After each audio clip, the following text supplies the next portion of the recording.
Gilbert Bouffard. He's coming from the Cycling Citizens for Safe Cycling and Advocacy.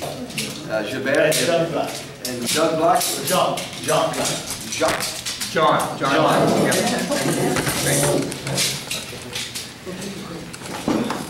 First, I'd like to thank you for inviting us. We just came to listen first, but it was nice to receive an invitation to come and speak. Basically, you received an old email from Don Fugler, who was asking to identify someone in your association that likes cycling or is. So I don't know if you found somebody, but if you haven't, not yet, that's fine. We wanted to hear a little bit more from you. Okay. Basically, Citizen for Safe Cycling is an advocating group that has been going on since 1984. I just joined this year, so I'm not an expert at it, but John has been there for maybe a year and a half, roughly. But there is people in the group that has been involved in cycling forever. On top of that, we have people from different countries that, like Denmark, who use cycling everywhere, and that's their way of living. One of the reasons I joined Citizen for Safe Cycling is when I saw Councillor Blais deliver a major cycling and pedestrian project.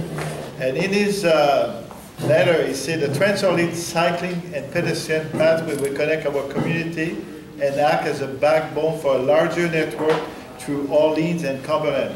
It will allow residents of all ages to safely travel to and from any destination.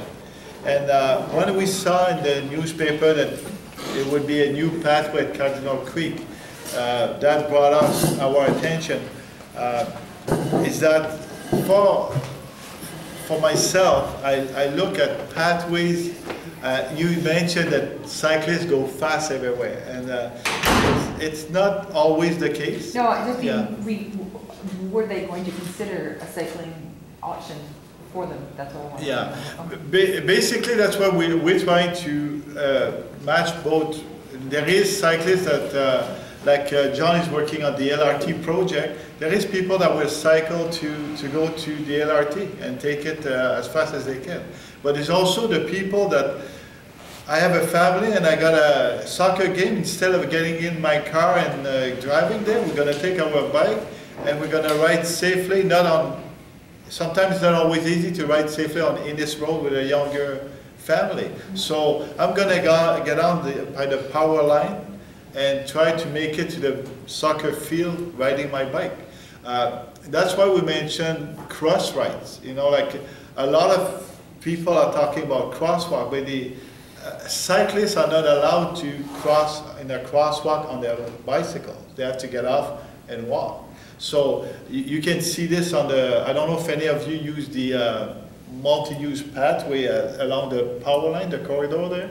It comes all the way to your park. And so even to try to cross at Frank Kenney or Trim Road, you have to get off your bike and walk across. And while somebody should be able to, as a cyclist, be able to start where it starts now, which is near 10th line, behind the Home Depot there, and ride his bike all the way basically without getting off the bikes. If we're talking about a community that want to be cycling friendly. So that's why we're here. Basically, I wanted to listen to what the option was about the pathway, but we didn't hear much about the pathways, but at the same time, we're here to seek your help. So what, in terms of cycling pathways, what is the normal width that you would request to be able to have a cycling pathway? And what, like, you know, so we have along Cardinal Creek, we have pathways, I think, about 5 feet wide. We have a lot of people driving their bikes there. They come from Royal Ridge, they come from East Village, or they come from the different subdivisions. They're right along the creek, and they go to the Cardinal Creek Community Park. Yes. And then they go, you know, behind the houses, into the houses, then across down Mondavi, and then over, and then they go right to Trilling. So with the kids with their soccer games, because of traffic and all that, it's quicker to just take out your bike, put the kids in that stroller in the back, or put Yes. them on the back of your bike, Yes. whatever, right, and you go. So does your group have a recommended width for the pathways? Well, right now, as you know, basically they're 3 meters, most of the multi-use pathways.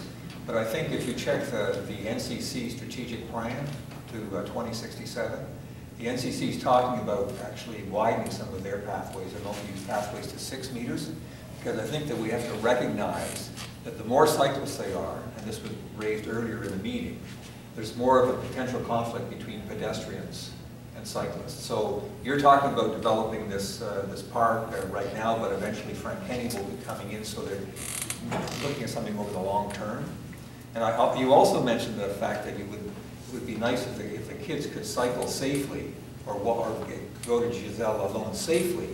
Now that means, for some of them, that they're going to ride their bikes over there, and somehow they've got to get across Innis to get over there. How do you do it? Now you know there's a crosswalk right here on Valin, just a little bit up the road from here. Yeah. Well, Gilbert and I were there the other day, and kids, they're going across that on their bicycles. Yeah. And they're not pushing the button or anything like that, they're just whipping across the crosswalk, even though legally you're supposed to get dismount and walk your bike across. So that's the reality that we're dealing with. Yeah, and same thing at Innis Road, it's the same thing. But there you have no choice due to the density, the traffic, vehicle density, and I think that's really where the issue is. I want to be careful in terms of comparing NCC property versus city-owned property, Right. or developer-paid property, because the standards are significantly different, and there's a lot more limited funds from a city-based budget versus a federal government NCC-based budget. Most of the NCC land, except for the Greenbelt, is located, predominantly located in the downtown core. Yeah, and the main thing is we're here basically to talk with you because to see what you feel about bicycle too, for younger generation, or even for us as an older generation. Like we're not used to. When I speak to the gentleman from Denmark, for them everybody bicycle everywhere. So like Innis Road, sometimes just to add a cross ride there, like say we're talking about at Esprit and Innis where the pathway is crossing. Yes. Yes.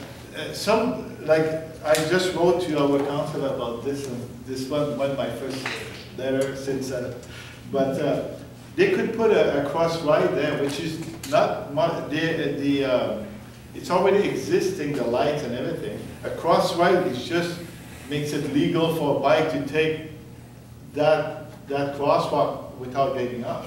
Is that elevated or anything? No. Also, what is a crosswalk? A cross ride, basically, there's different car side, I can say, but it depends if they are mid-block or if they are at an intersection. But a cross ride basically is just sometimes a little bit wider crosswalk, And a particular paint on the yeah, street and to the kind of particular give you an with a indication signal that you can drive. that makes it legal than a bike. So here on the pathway, for some reason they stopped it like about, it looks like 200 feet from the I see. road. It's well marked on the road. So Yeah. for us, You put pedestrian light there, sorry, a bicycle traffic. Can we light see? Sorry. to allow access, In some like they do in kind- Europe. yeah, and what happened is that if they don't, they just have to add a little pathway there so the cyclists, because a lot of people will ride on the sidewalk. It's not legal for a cyclist to ride on the sidewalk. So what we're trying to do for us is to respect the law, like the law is there. Sorry, it's not really good drawing there, but No, it's okay. I just did that quickly on my computer, but we want to make it so everybody can use the pathway. Like there is a bike lane on Innis that people wants to go straight from point A to point B can go. It's not, bike lane is not the right term. Yeah, no, bike lane is is fine. absolutely. Okay. That people can go fast, but I'm talking about families that want to stay off the main road and enjoy the pathway. And it's the same thing, we talk about cycling, but it can be the same thing for wheelchair that, like try to cross at Portobello for a wheelchair. I see there's nothing there, and there's no crosswalk, there's nothing. But I see everybody cross So you heard today they're doing a study that $100,000 is going into that intersection. That was one of the things that Jason Poole asked. Yes. And yes, And- but that's at Portobello. That's further up, that's further up though. But I'm talking where the power lines corridor is. Yeah. A lot of people, you go see the pathway, they both finished dead end there. Yeah. When it started. And there's a medium in the road. And people are just crossing left, and it's not, technically it's not that safe for them. And So this evening, what we wanted to do was we wanted you to give us a presentation on your group and what you guys do, and leave some information with us to let us ponder what's happening and give us some example of